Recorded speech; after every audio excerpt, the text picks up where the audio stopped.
William Wilberforce was born on the 24th of August, 1759, on a small house of Hull in the East Ridington of Yorkshire, England.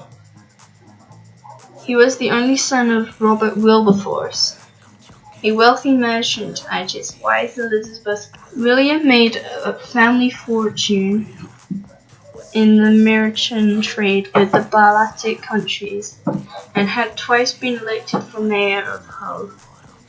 Wilberforce was a small, sickly, dedicated child with poor eyesight, and began attending Hull Grammar School, at the time headed by a young headman who was to become a lifelong friend. Wilberforce profited from the supportive atmosphere at the school until the death of his father in 1768 caused changes in his life engagements. His mother was struggling to cope, and the 9-year-old Wilberforce was sent to propose. He attended a boarding school in Putney for 2 years, spent his holidays in Wimbledon, where he grew extremely fond of his relatives. When he was older, he studied at Cambridge University, where he began a lasting friendship with the Prime Minister, William Pitt the Younger. In 1780, Wilberforce became the Member of Parliament of Hull, later representing Yorkshire. In 1790, he joined a leading group known as the Clamp sect.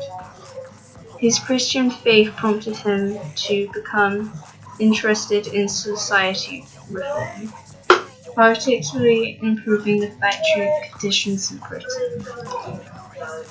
The abolitionist Thomas Clarkson had enormous influence on Wilberforce, and others were campaigning for the end of trade in the British ships. The British ships were carrying black slaves from Africa in terrible conditions to West Indies, as good to be bought and sold.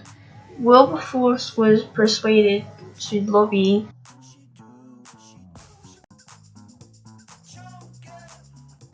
of slave trade for 18 years he regularly introduced anti-slavery mentions in Parliament.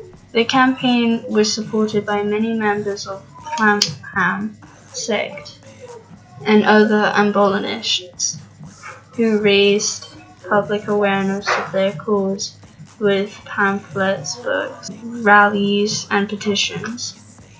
In 1807, the slave trade was finally abolished, but this did not free those who were already slaves. This was not until 1833 that the act was passed giving freedom to all slaves. Without William Wilberforce, the slave trade wouldn't have been abolished. It would probably still be going on. And yeah, but slavery overall would not be completely finished because